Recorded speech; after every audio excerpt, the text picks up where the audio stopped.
There are hedge fund managers making $1 million an hour. You know, it's crazy, right? It's money everywhere. It's money in everything. I want to help you. Start your business today. Come join my royal family. Subscribe to Casino is the name. Hey, yo, what's going on right now? You're watching Casino is the Name, and in this video, I wanted to talk to you guys about the direction of this channel. So I want to take this channel into the direction of financial literacy because, yes, we talk about trucking, real estate, entrepreneurship. We talk about the accounting profession. We talk about nursing. We talk about a lot of different things on this channel. But I feel like there's a greater need for financial literacy because I'm watching people who make a lot of money still end up broke. Every payday, they're living check to check. It's people who make less money who may live better because they have better understanding of financial literacy than people who make a lot of money.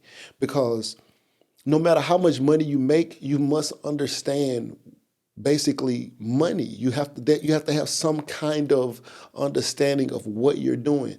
There's a large portion of America that still does not have any money in the stock market, right? And to have money in the stock market, all you have to have is a 401k plan. As a matter of fact, I thought I saw a number that said about 40% of America still has nothing saved for retirement or have nothing in the stock market. And all you have to do for that is to have a 401k plan. Like, you don't have to like be out here actively trading stocks, but people are working for employers and are not taking advantage of the 401k plan. And that, you know, their plan is Social Security. Hopefully it'll be around when people get ready to retire. But let's say the difference between me and someone who makes the same amount of money I make and doesn't put anything back towards retirement. When I retire, I'll have at least $1 to $10 million in retirement through a 401k plan or whatever retirement account that I have. I already know that's going to be there. That has nothing to do a pension with my pension or my house is being paid off or anything like that. I'll have a couple $1 million, $10 to $20 million by the time I retire, and I still live good today. Right now, there are people who make the same amount of money as me, but they decide instead of now let's look at it like this. So you get a mortgage, right? Mortgage is a 30-year mortgage, generally, right? Most of us have 30-year mortgages, right? So you get a 30-year mortgage and you live in that house for 30 years, or, you can move around, but let's just say you're going to live in whatever this home is for 30 years. Let's say you're 30 years old, or let's say you're 25 and you plan to retire by 55. You're going to work 30 years, you do 30 years, you retire at 55, and your house is also paid off. So now your bills are decreased because when you retire, your income also decreases because you're not making what you were making at the height of your career because now you're in retirement. But if you're fortunate to have a career that still offers a pension, because not everybody does, right? But if you're fortunate to put the time in a position that gives you a pension, then you'll walk away with a pension.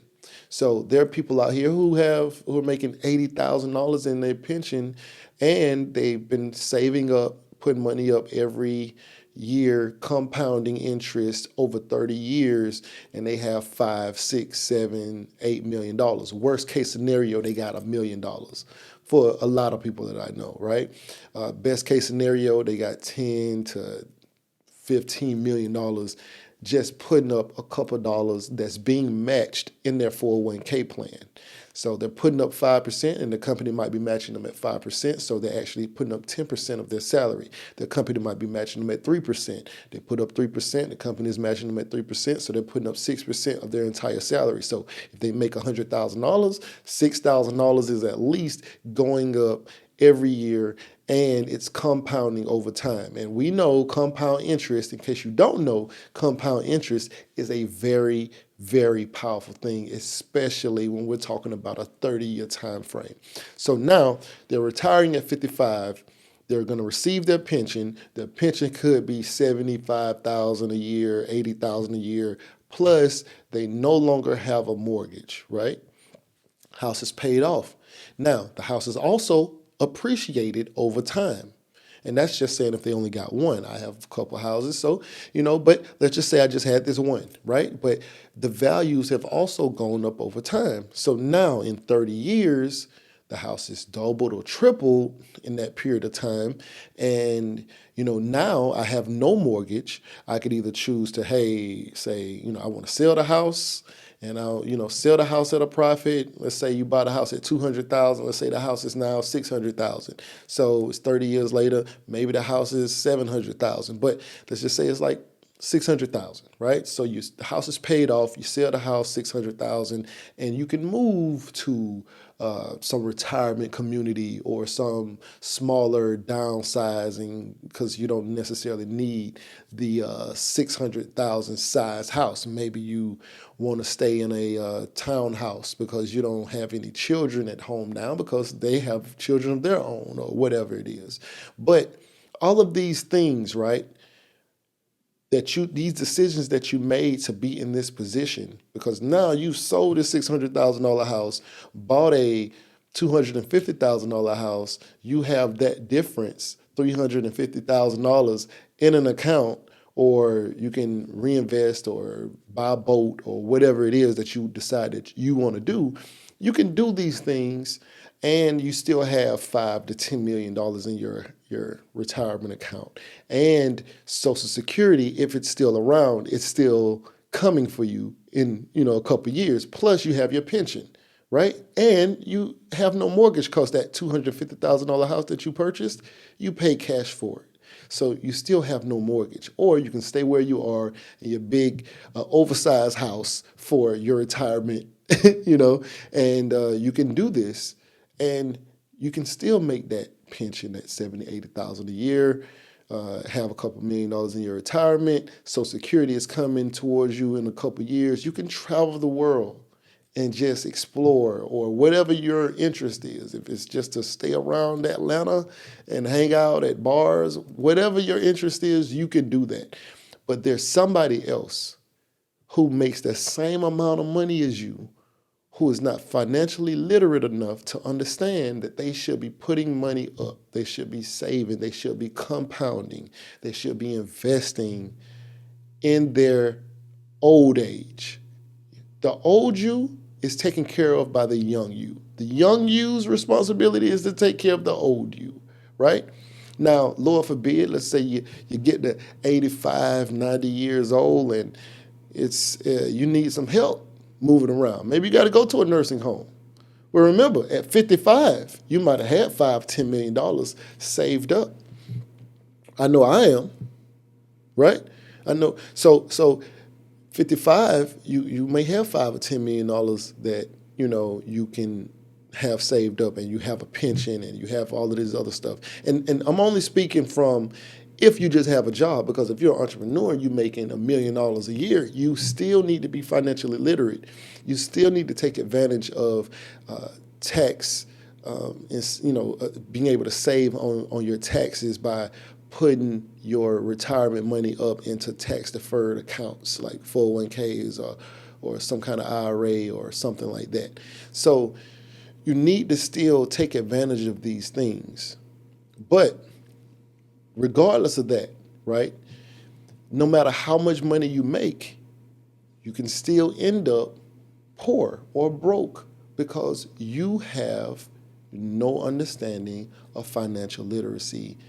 And it is a terrible thing to see football and basketball players make $100 million, but end up working at the dollar store or McDonald's because they've blown through the money and they've been taken advantage of, and they didn't protect themselves, and they thought the money would last forever, and it doesn't.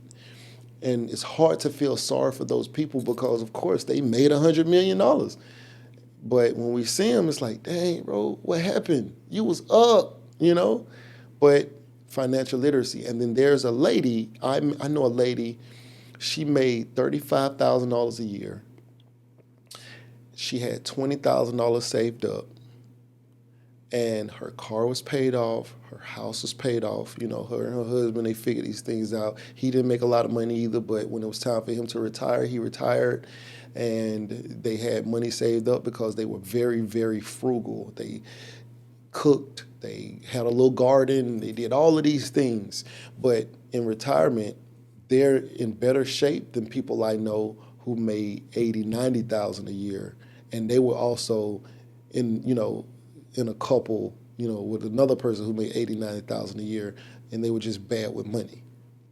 So I definitely want to shift some of the focus of this channel towards financial literacy because, we can learn about, you can see on this channel how to start a trucking company, how to flip a house. You can see on this channel how to go get your accounting degree and become an accountant.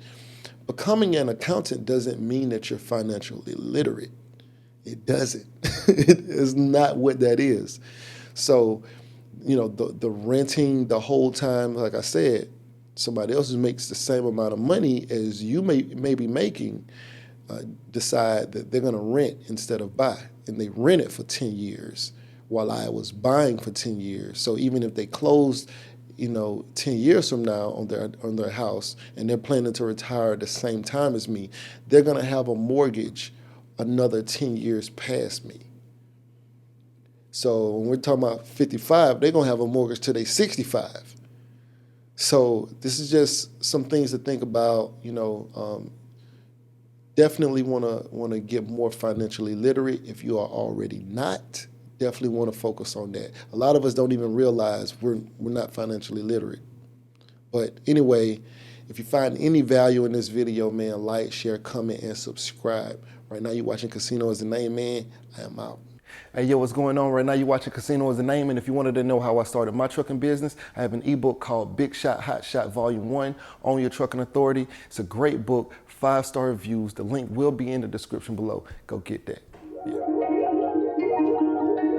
Beat me up, Scotty. Me up, Scotty. Me and her together, we just count it up. Money on my mind, I can't get enough. Don't play with my money, you don't want no beef. Cause I come from the bottom, I come from the street. When she first saw me, she said, who is that? When a man saw me, he called me a threat. I'm the one that really live, wanna rap.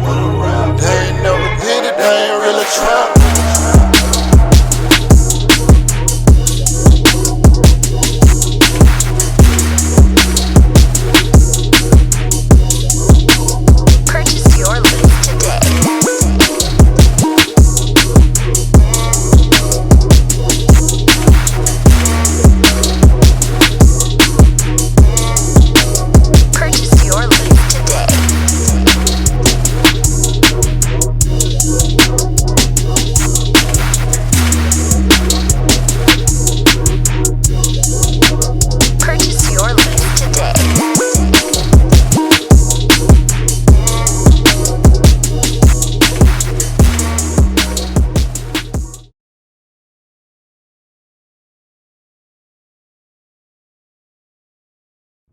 You say you want to be successful. Well, what's stopping you? Can't nothing stop you from being successful except for you. You standing in your own way. I came from the bottom. I ain't know nothing but the grind. You can't tell me nothing about that. I called the Bus and Basic Street Projects in Tallahassee, Florida. You hear me? I used to think $1 million would last me my whole life. I'd have made that and spent that. $1 million ain't enough.